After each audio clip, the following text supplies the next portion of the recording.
So there I was, 13th of August 2013, just 23 years old, on the phone with my father, trying to convince him it was a great idea to quit my full-time job. A job at a very successful company which offered me security, chance to travel the world and to be mentored by the best in the business. You see, earlier that morning, I woke up with this burning desire. A desire to start my own journey, to start a new chapter. And with that confidence, I walked up to HR and confirmed I was resigning. Some people were shocked, some people called me crazy, others supported me. And as I said my goodbyes on the last day, I walked out of the office, looked up to the sky, and introduced the new me. Hi, I'm Gareth Duncan, and I'm a youth entrepreneur in Cape Town. That's the dream, right? To be the boss, to be the entrepreneur. But what I didn't know is that there's more to it. It's not about wealth, success, and lifestyle. It comes with a lot of responsibility, risks, challenges. And over the past 2 years, that has been my journey. And it's been the toughest journey I've ever experienced. From miraculous highs to heartbreaking lows, I've managed to find myself established in a very competitive market. A very, very competitive market. Was it difficult? Definitely. But was it worth it? Yes. I can stand here proudly saying I'm the CEO and founder of my own media company.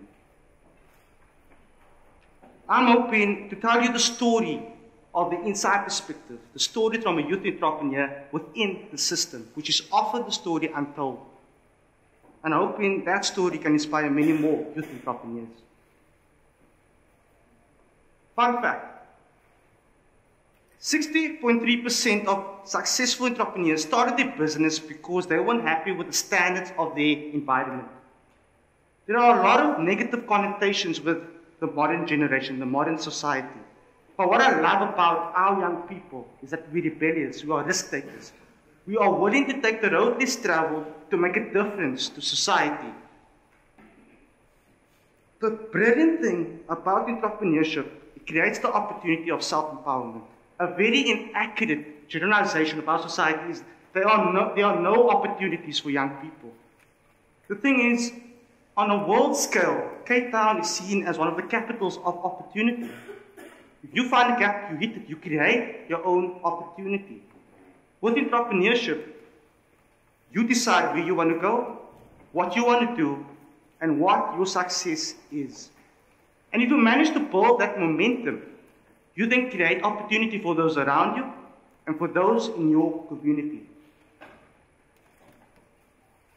That is the beauty of entrepreneurship. Taking it back to my story, now you see the average age of a successful entrepreneur is 40 years old. I remember I was 23 back in 2013. I had 4 years working experience and just 2 qualifications behind my name. I thought I knew it all, I could do it all by myself. I had that ego. And within the first month, I managed to make 16,000 Rand. Yes, I wasn't a millionaire, but I made money and I thought I was successful. And with the success, it fed that ego. And I continued with my simple plan, basic plan. I thought it could carry me all the way to success. It was the biggest mistake I ever made. By the second month, I made half what I made in the first month, and by the third month, I made nothing. By the 6th month, my expenses were piling up and my income was decreasing rapidly. I was lucky to have my parents and my girlfriend there for moral support and some financial support. But it wasn't enough to take me out of a difficult situation. I hit rock bottom when I approached somebody that I really admired and I respected. And he told me, you know what, Gareth? Maybe you weren't made to own a business. Maybe you were made to work for someone else. Fact. Over 85% of businesses fail within its first year in South Africa. And over 80% fail within its second. Now you're probably wondering, how did I survive? I was very lucky to be put in touch with somebody who knew me and who knew my capabilities and wanted to collaborate on a project. And even though I had my ego and I wanted to do everything myself, I didn't have much choice but to hear him out and to hear what he had to say. And on face value, he was a 32-year-old white guy from Joburg. He was a geek, came with a data experience. And I thought, you know, we came from two different backgrounds, with two different people. There was no way we were going to create a partnership. But after several Skype sessions, I realized our philosophies and our ideologies of the media market were very similar. And the goals we wanted to achieve were on the same track. And today, I can proudly say that guy ended up being my business partner over the past 2 years. Thank you very much, Darren Turkum. But even though I turned failure into success through a great partnership, my journey underlines the problems with support for youth entrepreneurs in South Africa. Now you see, we have many government bodies supporting and driving youth entrepreneurship. We have many corporates that provide funding and seminars for youth entrepreneurs. But the question is, are those structures really effective? Is a website with tips and advice really the way to go? Is getting a check, a tender for a quick buck really the way forward? From my experience, I needed that mentorship, that guidance, the basic fundamentals of running a business, from business registration to setting structures, putting it in place to ensure long-term success and not the overnight profit.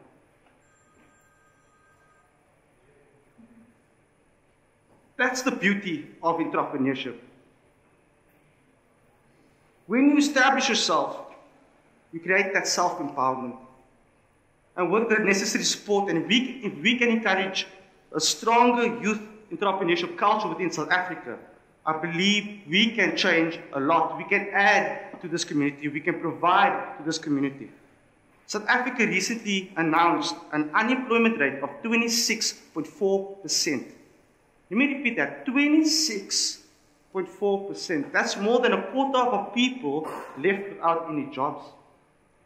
And with over 85% of businesses failing within its first year, can our government bodies, can our corporates really say they're making an impact? Until that culture changes, the onus is unfortunately just on us. We have the responsibility to drive youth entrepreneurship within our own powers. And I'll encourage youth entrepreneurs to network, to communicate, to create regular seminars, not just once-off youth day ceremonies they have, regular monthly, even weekly seminars to meet up, discuss ideas, discuss pros and cons, and continue with the trends. Adapt or die, which I experienced. Fun fact, 24.5% of students are encouraged to start their own businesses after tertiary education. So when they get the qualification, which I highly endorse, they are encouraged to start their own business, to start their own journey within society. And I believe as we continue to drive this digital wave, and hopefully with more support from government and corporate bodies, that number will continue to increase, and hopefully more success will come from that. I get asked the question very often, what is it required to survive in community? And I have these 5 survival tips. 1, I would encourage you to spot the gap. If you study something, stick to your field, stick to your expertise, and study your competitors and realize what's out there in the market today. Make sure what you provide or what you're hoping to start beats that competition or is innovative in society. 2, network. Like I experienced, talk to people. Even if they're from different industries, hear the opinion of what you are providing or what you are hoping to achieve in society. Their basic opinion could change the way you put out something and could be the difference between failure and success. And number 3, build a strong support base around you. Whether it's family members or friends supporting you all the way, or having team members on board who can make a difference. Remember, I'd rather be a 50% owner of a company making money than a 100% owner of a company that's failing. And 4, do it for the right reasons. Don't do it just for the money. Do it to make an impact to add value to your society. Make sure it's your passion and you live for it every day. I promise you, if that's the reason why you're doing it, you'll wake up every morning with that burning desire like I did on the 13th of August 2013, and you'll follow through with your plan. And 5, remember why you started this journey in the first place. Yes, it sounds interesting. It sounds exciting to be an entrepreneur. But like Marilise mentioned earlier, it comes with its difficulties, it comes with responsibility, it comes with challenges. And there will be times where you want to give up, where you don't want to get out of bed tomorrow because you have this big presentation or whatever the reason is. But if you follow through and you tick the boxes day by day and you head through your plan, I promise you, you will be successful. I hope my story and my tips and advice can inspire many more young entrepreneurs in South Africa. Thank you.